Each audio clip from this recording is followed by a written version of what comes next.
riders racing head-to-head at different kind of altitudes. So I think we may see different fluctuations in performance in relation to the guys who are at altitude, especially the Northern Europeans who are currently living at altitude. It's worth mentioning that. Well, they're now back in the bunch at the moment at 25 seconds from the 5-man breakaway you're seeing on the right-hand side of your screen. In terms of what he achieved last year when he was at top shape, there was no excuse. Matt Egan Bernal, the first Colombian to win the Tour de France. He's 23 now. Here is him winning the Tour last year. Yeah, I mean, what a performance. Showed such maturity at such a tender age. I mean, he's still only 23 years of age, but it was, performance and maturity and strength. Of course, it was a foreshortened tour. I don't think that would take anything away from him, especially when you look at the lead-in to that victory as well. Won Paris-Nice, won the Tour of Swiss en route to victory. There he is on the Champs-Élysées. But he is the rider of the future and delivered. But I think the big surprise was how the manner of his delivering that win at such a tender age. But a superb climber and a wonderful ambassador for his home country, Colombia, as well. Okay, Matt, 12.9 kilometres to go. We are getting ever closer to the start of Alpe du Zwift. Ben Swift still in the breakaway. 17 seconds now.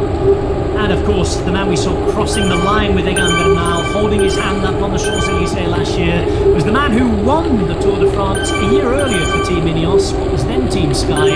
It's probably a good time to check in with Geraint Thomas.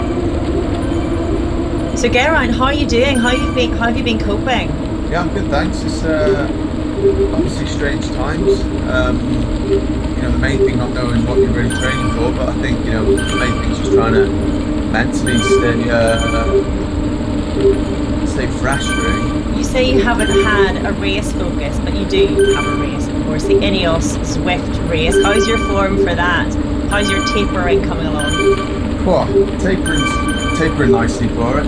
Don't know what the other boys are gonna be like. I've got, I think Dylan's a dark horse. I'll be watching him, but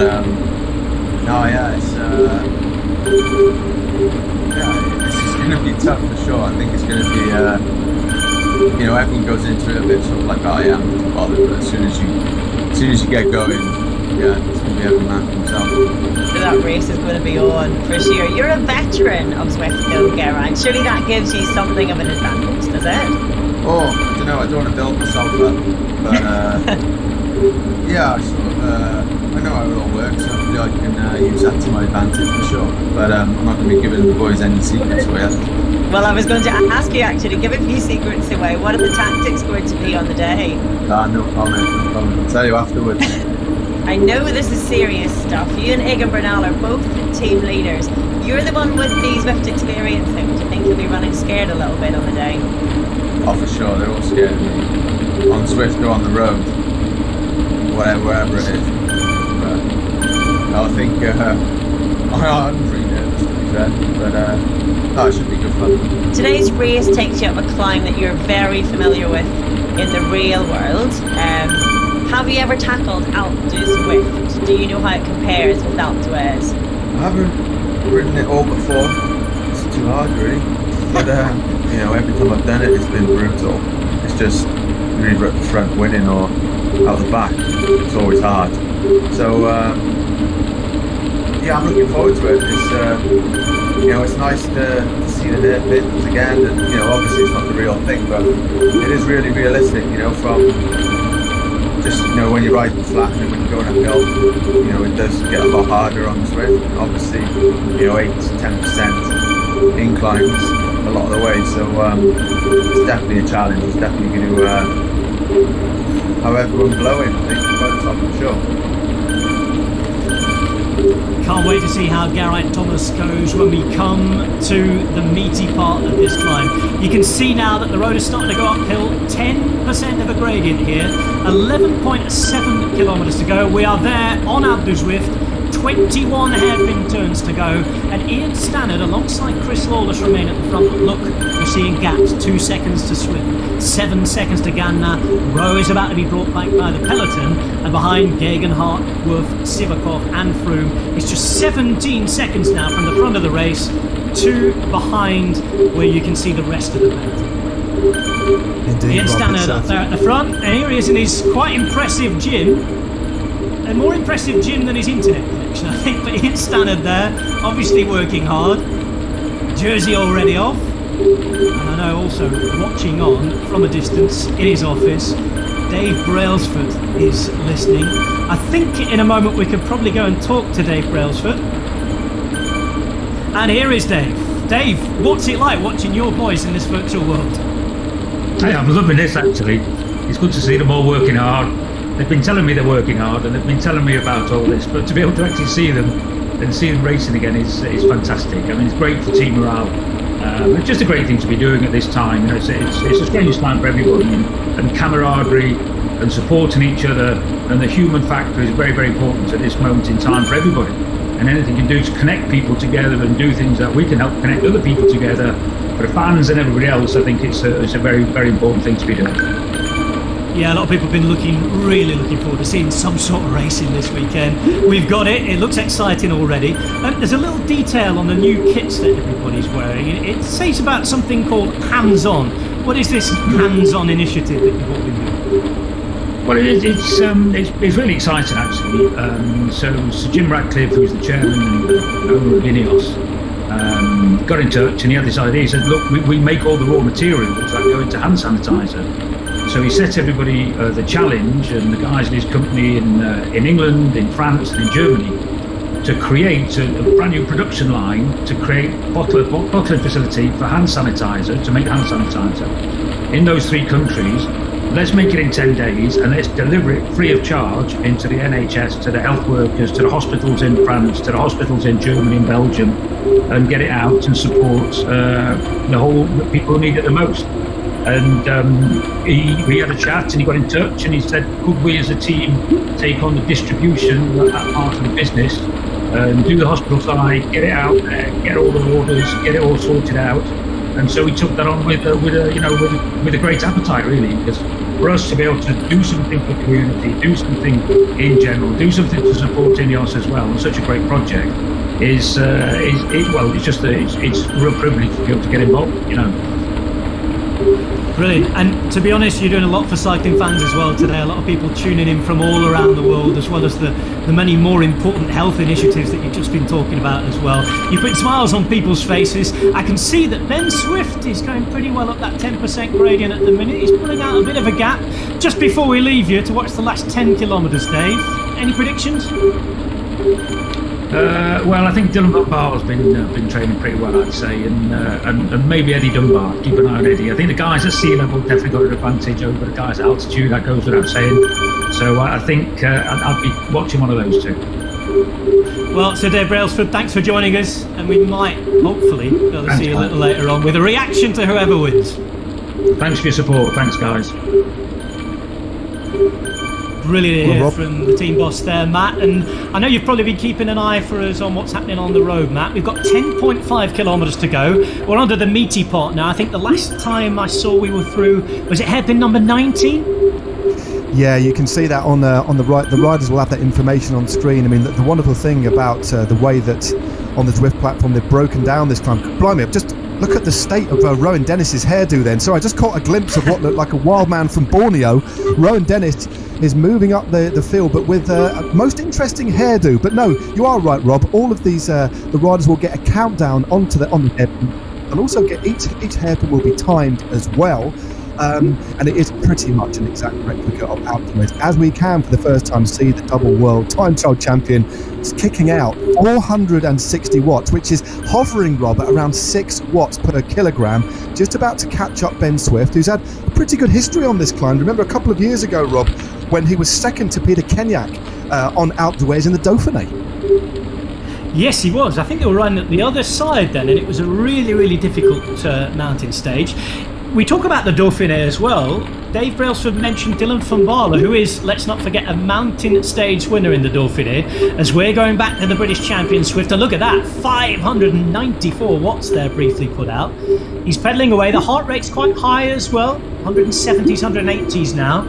And this is a hellish climb. Like you said earlier on, you and I rode it yesterday. I tell you what, thank goodness for that group ride function on Zwift. I'd have been dropped a long, long way away.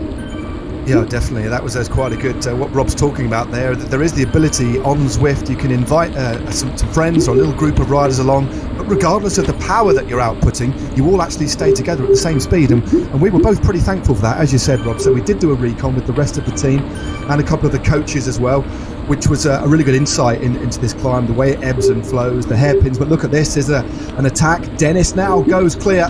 The man with the longest hair in virtual pro cycling, it appears. I had a little chat with him the other day, or yesterday should I say, and he's very, very keen to try and do a bit of a ride here, and has gone very, very early on. And the big question is, Rob, can he maintain this sort of output?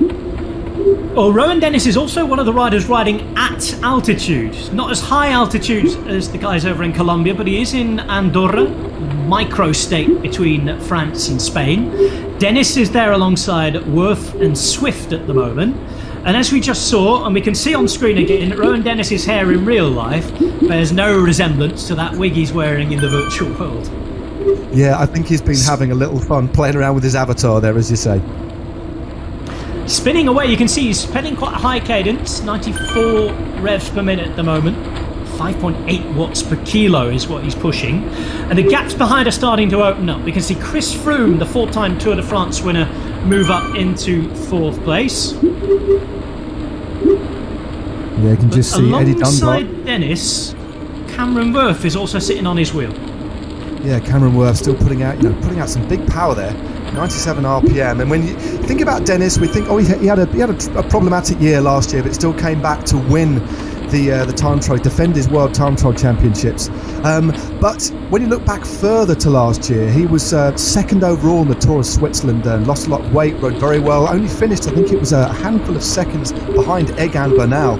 So on his day, we know that Rowan Dennis is a superb climber. Several years ago, won on Mount Baldy as well in the Tour of California. So as well as being really climb well. I'm looking at Cameron Worth there as well, Matt. He's pushing out a pretty strong wattage. He's an interesting character, Cameron Worth. As I said at the start, he was an ex-pro cyclist for a while, signed to replace Vasil Kirienka at short notice at the start of the year, but I also know that he knows quite a few of the INEOS riders well, and even when he was just in his triathlon career in the last few years, he was training quite a lot with them. Yeah, yes, he was. He always stayed in touch with the team and members of the team, and has always quite clearly kept himself in very, very good shape indeed. But it's very unusual, quite unorthodox re-entry back to ride at World Tour level after bowing out way back in 2014. But he's considered such a strong rider, such a likeable fellow, that he's fitted seamlessly back into the team. Has just dropped off the wheel of Rowan Dennis there. Dennis really setting a ferocious pace and still a very long way to go. We estimate, Rob, that the riders would take, just for the climb itself, around 40 to 45 minutes. I think we took about 58 minutes yesterday just to do the 12 Ks. Just shows you how tough, how difficult this climb is. But look, 20 seconds is the gap for our two leaders. And it's building. You can see that Castroviejo is chasing, one of the best chasers in this type of mountain terrain behind. Eddie Dunbar in 4th at 22 seconds. There's Kwiatkowski and Sivakov moving to the front.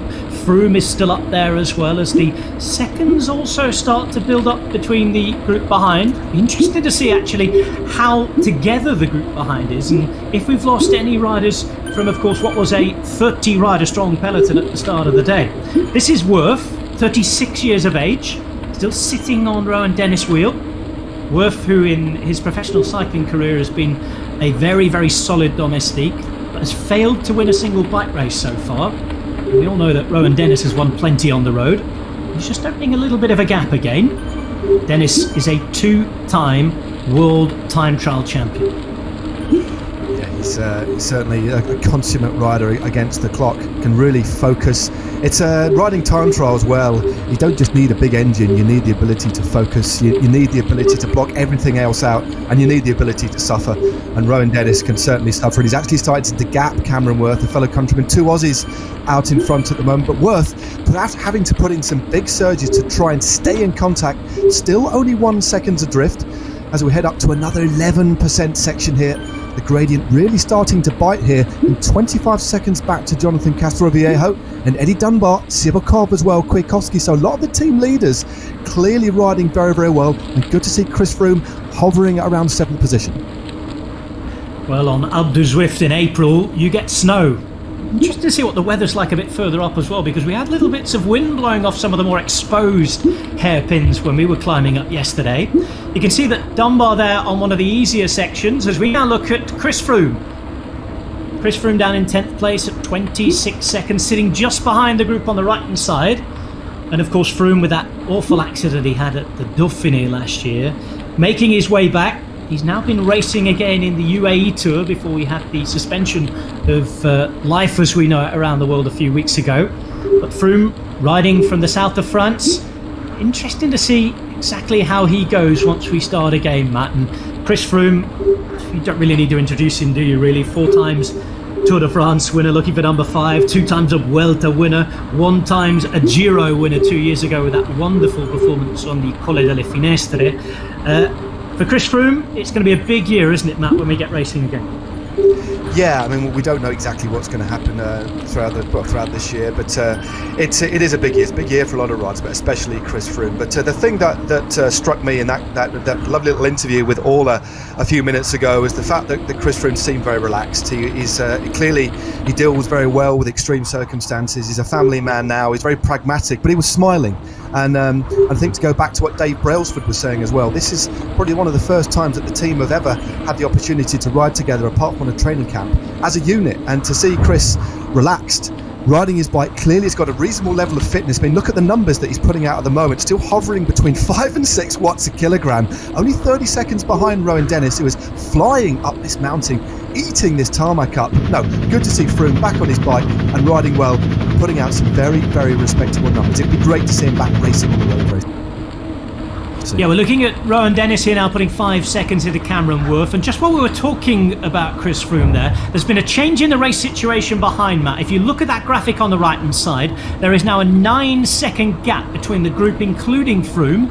It's Castroviejo, Dunbar, Sivakov, Kwiatkowski, Sosa, Froome and Rodriguez, the young Spaniard, with now a 10-second gap from the next group, led by Owain Doull. So we're seeing a selection. Here it is on the screen right now, and Sivakov, as well as Froome, is another man to watch, isn't he? Yeah, Pavel Sivakov, only 22 years of age, a real standout rider, had an amazing season last year, finished just inside the top 10, 9th in fact in the Giro d'Italia, wore the best young riders jersey for a while, but then took out the Tour of Poland on the overall, and the Tour of the Alps as well. Great climber and a lovely chap as well, but very, very hungry. We know he's in good shape, that's why he's one of the team leaders and looking good at the moment, putting out some big numbers. And as I say, you can see the gaps on the right hand side, and that little lightning bolt just shows that the riders are on smart trainers, all of these riders on Wahoo kickers, and that little stat there, 4.5, that shows how many watts they're actually putting out per kilogram at the moment. And there is Pavel Sivakov with a headband on, looking good. Pavel Sivakov, of course, a man from the south of France. That's where he grew up. He was born in Italy, in the Veneto region, of course, to 2 former professional cyclists. His parents both Russian international cyclists. That's why he's had a bit of a life around Europe, as we see Dennis now at the front. Man who's been doing really well in his Ironman since he left professional cycling. Cameron Worth left at 15 seconds behind. Rowan Dennis, though, putting time into everybody else. And wow, what a performance this is turning into. In the meantime, Geraint Thomas is in a group that now has a 20-second delay on the chasing group. So Geraint Thomas at over a minute behind Rowan Dennis. Yeah, still a long way to go though. Dennis, yeah, he said he wanted to kind of really try and tear things up today, but Geraint Thomas, this is the thing, we know how Geraint Thomas likes to ride. All of these riders have different attributes, different way of tackling different sorts of terrain. Riders, rouleurs, riders who excel in the high mountains, the punchers like Michał Kwiatkowski, but Geraint Thomas knows, doesn't he, how to win on this climb. Back-to-back stages in the Tour de France that he went on to win overall. If there's anybody who can win on this climb, it is going to be Geraint Thomas. Well, you're on that subject of back-to-back stages of the Tour de France. It was on this very mountain. Well, Alpe d'Huez in real life, Alpe du Zwift here, of course, and there he is in the yellow jersey at that point. You mentioned it was back-to-back wins. He won the day before, hadn't he, in the Alps? And this was pretty incredible, making his way back onto Stefan Kruijswijk, who'd attacked from a long way back. And once it got to a group of 5, including Mikel Landa inside the last few kilometres, we also know what happened with Vincenzo Nibali. This was the moment that Geraint Thomas was able to follow Romain Bardet go away in that group of 5 riders to the finish, and it was a wonderful, wonderful win, wasn't it? Yeah, we were both up there on the out, weren't we, working for Eurosport. It was something very, very special indeed. Just look at the way he's putting the power through the bike there, noticeably quicker, got that real track speed, powerful. But look, back-to-back wins, but more importantly, winning in the Maillot Jaune on Alpe d'Huez. It doesn't really get much better than that. Or maybe riding to 3 12-hour shifts for charity is almost as good in your garage. Yes, he is raising money for the British National Health Service this week. Is Geraint Thomas. Follow him from Wednesday morning on. You can see him here. He's about at least 30 seconds down on the chasing group. He's over 1 minute and 13 seconds down from Rowan Dennis at the moment. As we follow Ethan Hayter, another man who's back well in, I was going to say in the peloton, Matt, but it's clearly breaking up quite dramatically behind. There's some serious racing on here with 6 kilometres still to go. An average gradient now in this particular kilometre for Hayter at between 7 and 10%. And we are watching Geraint Thomas, who is putting out those 329 watts, but who is losing ground, Matt. He is losing ground just a little bit. You know, that's the thing. I mean, this race here on the Alpe d'Huez is something very, very special, but we're living through extraordinary times. These are extraordinary riders on an extraordinary team. But Geraint Thomas, we don't know the kind of form he's in at the moment. It's very, very difficult for these riders to focus. But one thing's for sure, Rob, these riders, well, although there's a lot of pain going through their legs, it's all about enjoying this experience. Many have never actually raced on Zwift before, let alone raced on the Alpe d'Huez. So it's more of a coming together just to see who's going to get bragging rights within the team. But we must take into account the different altitudes that the riders are at, the different stages in form, and originally the different focuses that they had on the season, and also the amount of racing that these riders have already got in their legs as well. That's really worth sort of factoring in. We just saw Owain there chasing on. I wonder if he's been past Cumbry Corner yet, the Welsh corner that is always on Alpe d'Huez when they have the race in the Tour de France.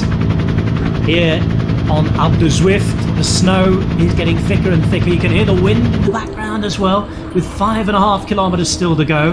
And Rowan Dennis continues to pull out time. He has half a minute now on Eddie Dunbar, the Irishman, Pavel Sivakov at 31 seconds, Kwiatkowski, the former world champion, 4th place at 32, and Cameron Worth has slipped now into 5th place, with Froome, Castroviejo, Sosa, Rodriguez and Van Baarle the top 10, but Matt, top 10 separated by 1.5 minutes. This is serious business. Yeah, there's a lot of damage has been done here. Still a long way to go. We've still got about 10, 12 minutes of racing, which is a long period of time. But Dunbar looking very, very good. Look at the power he's putting out. A very, very light rider indeed.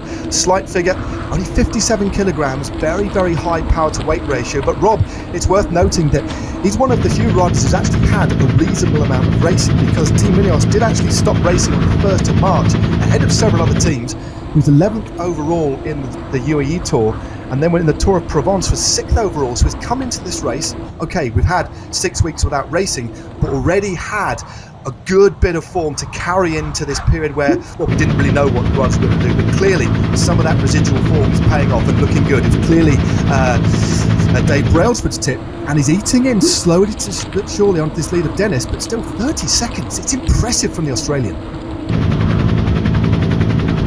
Very impressive indeed. We see Rowan Dennis. Rowan Dennis, the real Rowan Dennis on the left-hand side, pedalling away to move along the virtual Rowan Dennis on the right-hand side on Alpe d'Huez. He's got his garage door open, that hair shaven off, but of course he's towing those locks around Alpe d'Huez as well. On that 6% gradient, the sort of gradients, Matt, that are made for his engine. Yeah, I mean, the Alpe d'Huez and Alpe d'Huez, I mean, they're both pretty much the same. That's what the designers in Zwift wanted to do. Name it the Alpe d'Huez, but it's basically meter for meter. Elements of gradient are exactly the same. And as it's not super steep, it is the sort of rhythm that a rider of the stature, of the caliber, and of the weight of Rowan Dennis can really apply the power very, very effectively. Because he's slightly bigger, he can really put down big watts. Look at this. Just 450, 460 watts which is an incredible power to weight ratio. He's actually stolen a couple more seconds now, but the key to this climb is it's a very even graded and actually shallows a little bit towards the top, so we can really get into his rhythm. We haven't got that staccato breakup of rhythm at all. It suits Rowan Dennis down to the ground. Well, the Australian double world time trial champion, the brand new signing for Team INEOS this year, still has around the same gap on Eddie Dunbar, the Irishman, at 32 seconds. But if you look on the right-hand side of the screen, right-hand side with the positions graphic, wow, the rest of the leads are growing up. It's 1 minute and 5 on Chris Froome now, 1 minute 27 on Sousa and Castroviejo.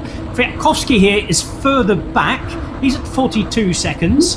But if you look all the way back down to Dylan van Baarle is in 10th place. Matt, we're talking 2 minutes. Further back than that, the likes of Bernal. We already questioned the altitude, didn't we? We already talked about Geraint Thomas. And I'm going to ask you this now, Matt. 4.2 kilometres to go. Are the likes of Bernal and Thomas out the game at more than 2 minutes?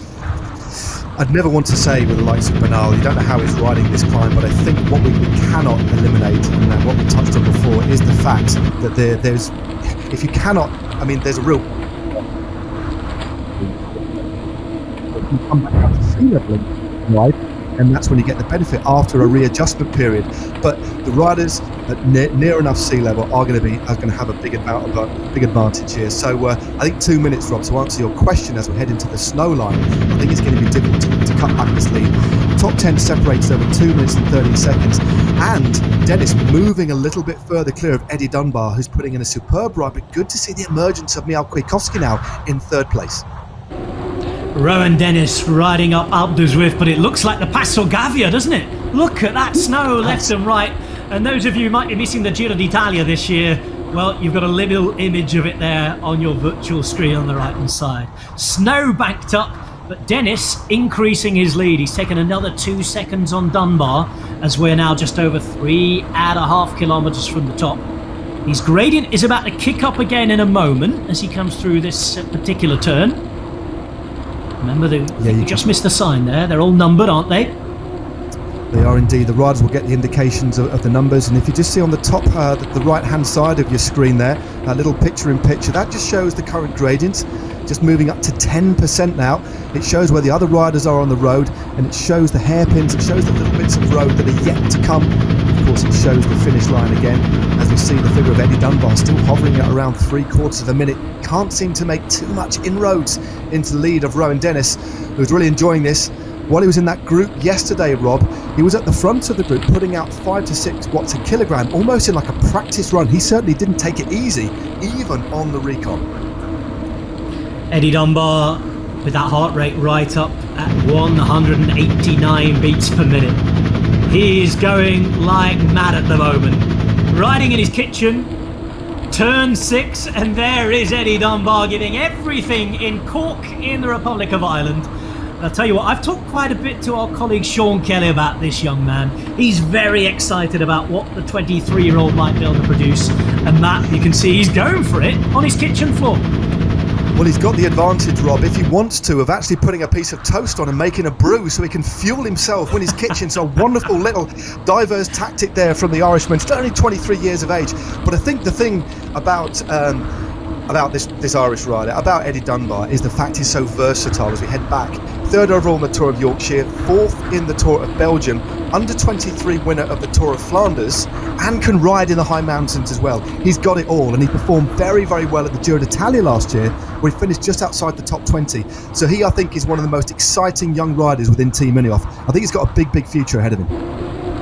Yeah, came really close to winning a stage, didn't he, in the northwest of Italy last year, as we take another look at Cameron Worth before going back to the helicopter, hovering well above Rowan Dennis. Well, a lot of people in the last few years have talked about what this man might be able to achieve on the road. We know he's excellent against the clock. We know that he's had a few different teams. He was at BMC, wasn't he? He was at Bahrain last year. He's now at INEOS. He has the best performance set up behind him. Can he turn into a GC rider? Because at the minute, on a mountain stage, on the terrain where people doubted that he could do it, he is bossing this race against his peers. No, he certainly is, and he's chosen the most unaerodynamic avatar to do it as well, which is typical of Rowan Dennis. He's a bit of he operates outside the normal confines of what people do, but that makes him such an exciting proposition. He's very, very unpredictable, and he has a lead now, 45 seconds. I think something's going to happen. Something catastrophic, I think, is going to have to happen now, Rob. He's going to have to blow, or Eddie Dunbar has got to kind of lift it up to kind of 450 watts all the way to the finish now. Anything can happen on this climb. If you get your pacing strategy wrong, you could capitulate, but Dunbar staying smooth and not actually losing much more time now. Well, there's Pavel Sivakov, Russian rider, racing in 5th place at the minute at 1 minute and 5 seconds. He's a good 25 seconds ahead of Chris Froome, who's in 6th place. Worf has been slipping and sliding since he was the early pace setter. And there is Pavel Sivakov. 424 watts being put out. Pedaling a big gear, as you can see, out of the seat, onto the pedals, and travelling at almost 20 kilometres per hour up this 8% gradient. Sivakov, though, has a lot of time to make up. 1 minute and 7 seconds from Dennis, who remains in the lead and increases his lead to Dunbar. 45 seconds now. And Brett Lancaster, the director sportive, I wonder what he's saying to him, Matt. Yeah, I would imagine he's in his ear, or they've already got a WhatsApp group urging him to keep on pressing on, trying to hold that advantage, because he'll be acutely aware of the quality of the riders just behind him. With just under a minute, with only 2Ks to go, anything could still happen. But what I'd like anybody to do there out, I mean, you can see in these riders' back pockets, they look like the back pockets are actually glowing. That's where all the ride-ons end up. So if you've got access to a computer, if you're part of the Zwift community, get on the Zwift app, give these riders a ride on, follow these riders, give them a ride on, help them through the last couple of kilometres. It looks like there's a couple of riders closing on Dunbar now, Kwiatkowski and Cameron Worth with a late surge here. Well, we're just under 2 kilometres to go. It would need Rowan Dennis to have a bit of a collapse if he were to be caught towards the end. Anything is still possible, but behind them might start thinking about racing for the podium. Dunbar continues to lose time at 49 seconds. 4 seconds behind him, hot on his heels, is Michał Kwiatkowski. And another of those men who I think that people have looked at him and thought, well, is he a man who can do it in the mountains and take a GC title in a 3-week race? I know that the bosses at Team INEOS have thought about this behind, and they've thought about it for a few years now. And, well, Kwiatkowski putting in a bit of a dig here. We all know that everybody's at different stages of their training, and this is what's making it much more unpredictable as well, certainly given the situation around the world at the minute. But Kwiatkowski riding from home in Poland, look at that, into 3rd place ahead of Worth at 54 seconds, with Sivakov at 1:13 in 5th place. Well, Kwiatkowski riding very, very well for team number 2, Team Gabba, named, of course, after their DS, Gabriel Ratz. But again, what a versatile rider Michał Kwiatkowski is. We've seen him riding so well over the last few years in the Tour de France, in the high mountains, and then his list of single-day wins is nothing short of spectacular, isn't it? I mean, of course, winner of the World Road Race in 2014, Milan San Remo 2017, twice a winner of Strada Bianca, as well as winning the Tour of Poland and Tirreno Adriatico. He really is a versatile rider, and he's not quite caught Dunbar yet, but no doubt about Dennis stolen another 2 seconds, Rob, with only 1,300 metres to go. I think Dennis can start to smell the victory now. Well, they'll be up there on the top with the barbecues going on this bank holiday weekend. It's Easter Sunday, and Rowan Dennis is going to be the first to take the victory spoils, the victory present, we think. 1.2 kilometres to go, 54 minutes of racing so far, and Dennis still with that 10% gradient as we look at Kwiatkowski in 3rd place at 52 seconds now. There is Dunbar across that old road, cracked away. Yeah, some of the detailing. You can hear, of course, the wind behind, can't you, Matt? Pardon me, but that's the Flamme Rouge. That is 1 kilometre to go now for Rowan Dennis, riding away to victory. Only a mechanical, only a big problem can stop him here now, Matt. Indeed, the only thing I can think of is a bit of that hair getting tangled in his nostrils, and just maybe kind of affecting his ability to breathe, but it doesn't look as if that is going to happen. He's romping his way to victory, has not missed a beat here, still putting out 6.4 watts a kilogram. You can just see to the top of the screen there, the icons at the top, the Zwift statues. He's only got a couple more hairpins to go. and he will see the banner. Wonderful, dominant performance here by Dennis, but this has suited him down to the ground, almost like a solo ride, almost a TT effort for the Australian. Well, 700 metres to go. The gradient will ease off a little bit as he goes to that finishing point. It's a 52-second lead. We can see the finish. He can see the finish. And at 29 years of age, surely now he's starting to realise, all the way from his garage in Andorra into the virtual world and to the top of Alpe d'Huez. Behind him, they're only going through that kilometre to go barrier. He's got a 500-metre lead, half a kilometre ahead, and Rowan Dennis, with almost a minute lead, went for it a long, long way from the finish. And after 28 victories in his career, it's going to be number 29 here. And the 29-year-old from Adelaide, the two-time world champion in the time trial, Matt Stevens, is going to pull out the goods. Well, it was a dominant performance, wasn't it? He emerged from the original breakaway. It was caught. He went, I think it was with about 6 kilometres to go. Had Cameron Worth for company, didn't he, for a while? But Worth could not maintain that rhythm, couldn't stick with the tempo being set by the Australian, who's about to round that corner. Another beautiful day, same conditions we had yesterday at the top of the Alpe d'Huez. Ideal racing conditions, but nobody could touch him. Clearly a man in very, very good form. It's going to be a battle for the second position on the podium. But Rob, take us home. What a victory here for this man on our screen right now. 150 metres to go for Rowan Dennis. It's been the best stage racing team in the world. Into 6 teams, 30 riders racing up Zwift's hardest climb. A replica of Alpe d'Huez. It is Alpe d'Huez, and Rowan Dennis is about to raise his arms as he crosses the line. He's only joined Team INEOS this year.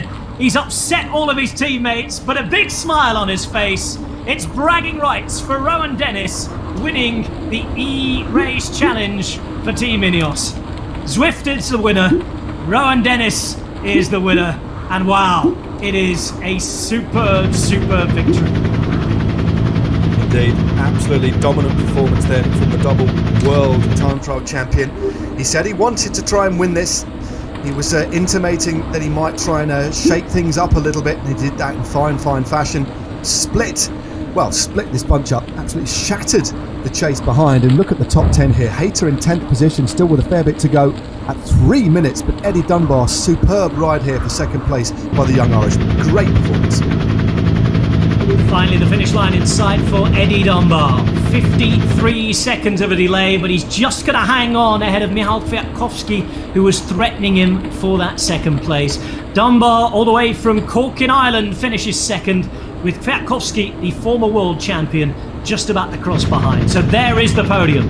It's Dennis the winner, Dunbar in second, Kwiatkowski behind. Quality riders beating one of the best fields you are ever likely to see. It's been a first for Zwift. It's been a first for us. We've had some brilliant racing to watch. And Cameron Verse behind, Pavel Sivakov there as well. But the podium, Dennis, Dunbar, Kwiatkowski, Dave Brailsford. I'm so excited I can't finish the sentence. How did you see it? Well, it was fantastic, wasn't it? I was absolutely gripped. I mean, it was really, really enjoyable to watch. I mean, fair play to Rowan. You can see why he's the world time trial champion. You know, Eddie, as I thought, is in pretty good shape. But I think the ride that catch my eye, to be honest, was Chris Froome, because that's a hell of a ride by a guy who's coming back from where he's coming, and that's a great indicator that he's right back on track and going to be right in the mix when we get back out there on the road. Well, we look forward to when we'll be able to do that, but of course a lot of people looking at the wealth of riches you've got in terms of brilliant riders who could be GC leaders just about anywhere. Rowan Dennis is a new addition to your team. Where do you see him going from here when we get back on the road? Well, it's a good question, because I mean, Rowan was obviously targeting the Olympic Games this year, and with that changing now, it means that everybody has had to sort of sit back and recalibrate the goals and rethink. And as a team, we're going to have to rethink all of the different sections for all of the races when they set. I'm sure they will. So it's. I think for this season, I think the most important thing is that we stick together. And you know, at the end of the day, the most important race is the human race. And at this moment in time, I think it's important that, you know, events like this, great for everybody, great for the team, But we'll plan for the future, and when we do get there, we'll get everybody's goals sorted out, and off we'll go again. But it's nice to be able to see a bit of racing. It reminds everybody what we've been missing. Yeah, it's nice to smile, nice to see some entertainment. We know it's been, aside from this crisis, a really difficult time for the team, of course, with the very sad, untimely loss of Nico Portal just the other month as well. Yeah. And it's lovely to see what you are doing, what the team's doing to help everybody, and just remind everybody, if you will, the people who maybe didn't tune in before, about this hands-on initiative, if you will. Yeah, so INEOS are using their raw materials to make hand sanitizer and give it to hospitals and trying to get it onto the front line, to the frontline workers, to the health workers in France, in the UK, Belgium and Germany, free of charge. So they're doing their bit, and very much so, to support in this moment of need. And it's we're distributing all of that. So we're running the distribution into the hospitals. Our logistics team is doing a brilliant job. A brilliant job of getting it all out there and getting it out there to where it's needed the most. But it's a good sign of, when in these moments, it's everybody's got to muck in. We've all got to play our part. And, we're used to being the performers. People come and watch us normally. The performers at this moment in time are the health workers. And the whole world is watching, supporting them. And that's what we should be thinking about. Get behind them and doing everything that we can within sports to support them in every way that we can think possible. That's absolutely brilliant, Dave. Great to see those famed organisational skills being put to brilliant use, and much more important use, of course, than the entertainment we normally see. Thanks for joining us, and of course, I really hope that we can all see you again on the road soon and we get back to racing and everybody's fit and healthy as soon as possible. Absolutely. Classics next time, I think, guys. Let's have a little go at that, I think. What do you think, Matt? Classics next time? Cobbled race? Yeah. Let's have a word with the powers that be, eh? I think so. I mean, the thing is, as we look at Andre Amador, the riders spread all over this today, just showing how hard a climb it is. But this, for anybody new to watching Zwift, this is Watopia. This is Zwift's own world. We've got courses on London. We've got courses on New York City. We've got the World's Course at Innsbruck. We've got the World's Course at Yorkshire, as well as Richmond, and there are new worlds on their way as well. And I'd like to see some more inter-team races on some of the classic circuits as well. I think Richmond and Yorkshire, wonderful circuits to race on. I think we'll see a little bit more of an open race. But I think, as a first off, Rob, to see a team racing like this all together, the whole squad racing together, in total 4 Grand Tour winners. I believe in total that's 9 Grand Tour winners between them, including Richard Carapaz, of course, as well as Geraint Thomas and Chris Froome. I think although we all want to get back to racing, I think racing on this platform just augments the sport. It just gives it another dimension. And great to see. There's the picture of Chris Froome echoing. I need to echo. He's just warming down, actually. He's just warming down right now, is Chris Froome. And there's where he's finished. Look at that, 6th place. And it was good to hear from Dave Brailsford, wasn't it, about the ride of the day. He thought Chris Froome at 2 minutes and 33.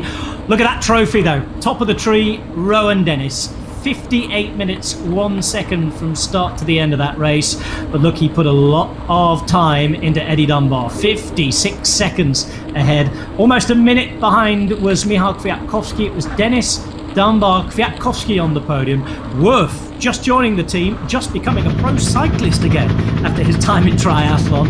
Brilliant 4th place finish with Sivakov, a man for the future, the 22-year-old Russian, who of course was brought up in France. Froome in 6th place, Sosa all the way from altitude in Colombia. That is another of the top rides. Ethan Hayter, the young British pro, in 8th. Castroviejo in 9th. And there, of course, was Rodriguez, the youngster, in 10th place from Spain. Almost 5 minutes from 10th all the way up to Rowan Dennis. And I think that Rowan Dennis now joins us from his garage in Andorra. Rowan, victory. Hello. How was it? I'm wearing my training jersey. It's training day. No, it was pretty good. I just treated it like a 30-minute test and just went for it, really. Were there any plans and meetings before, talking to your teammates on the day, or was it basically every man for themselves in the end? There was supposed to be some sort of a plan, but in the end I just thought it was just best to just send it and go for it. Why not? And worked out, I guess. But Yeah, it was a good little hit out, and I saw Cam Worth there. I couldn't let a triathlete sit on my wheel for too long, so pushed a bit harder and dropped him, and then I could just sit on my TT pace from there. Cam Worth with one of the rides of the day, I thought, as well, coming back from triathlon into professional cycling, finishing 4th there. You said you put some time into him. My oh my, you put 2 minutes and 3 seconds into him. 56 seconds to Dunbar, a minute into Kwiatkowski. I think you've got the bragging rights the next time you can see each other. Yeah, the problem is that I've never won up Alpe d'Huez or Alpe de Swift, whatever you want to call it, but a lot of these guys have, so I think they've got a little bit over me still. And Rowan, I'm intrigued. We did that group ride yesterday with you. You were putting out some pretty good power yesterday too. Was that always your kind of plan? Was it almost a warm up yesterday for you to sort of apply that plan for today? No, yesterday was just a training day. I had 7-minute efforts with 3 minutes recovery or semi-recovery, and I just rode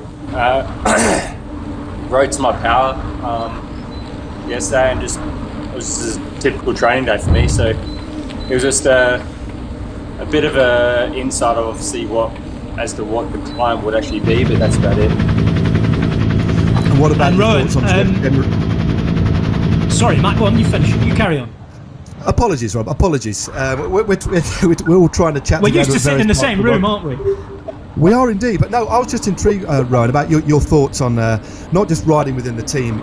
We're all over the world in different parts. It's difficult times, but it must be quite special to race against your teammates, but also have so many people to ride, in the community ride as well. Everybody riding on the Zwift platform. The way that Zwift connects people is pretty special.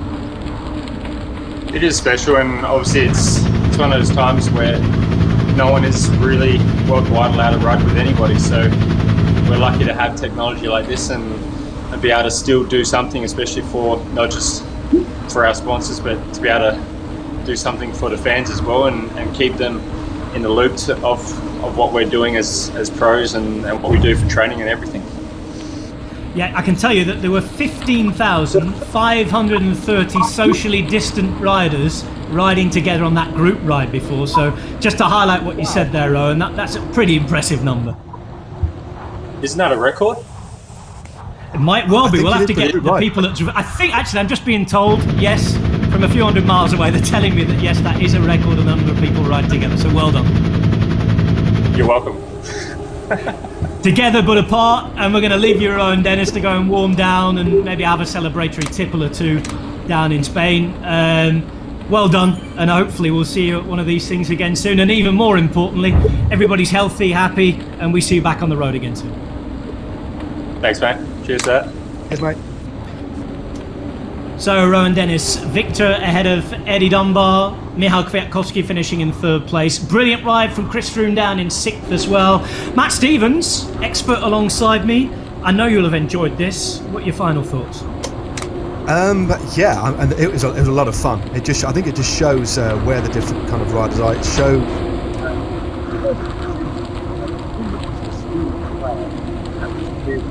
Dunbar, especially Rowan Dennis. I mean, these riders, what are we now? Midway through April. Normally they would be racing, and to let off steam in this way on such a unique platform is pretty special. It's been a first in many, many ways, but the racing on Zwift continues, Rob. We've got some more racing tomorrow. The Zwift Classics actually continue, where the elite women are going to be racing around the Bologna circuit. So the time trial circuit that opened up the Giro d'Italia last year is the race landscape for tomorrow's Zwift Classics race, and you can watch that at 1900. That's British summertime, and Danny King will be commentating alongside me. So head over to Zwift's YouTube channel or Zwift's Facebook page to watch some more e-racing. But no, I just think it's been a great success, Rob. I've enjoyed commentating alongside you. It's great to see people through this adversity getting together and trying to enjoy themselves the best they can. Well, I'll certainly be doing that tomorrow night, 7 p.m, Matt, for you and Danny Rowe. It's going to be a brilliant spectacle, and well, wherever you've joined us throughout the world, it's been a first for all of us. It's a strange time for all of us, we know that, but I hope this has brought a bit of a smile to your face. Remember the INEOS hands-on campaign as well. Keep supporting everybody, get riding on Zwift. Thanks from Matt Stevens, from me, Rob Hatch, and all the team involved. From Team INEOS and your winner, Rowan Dennis, it's goodbye and we'll see you soon.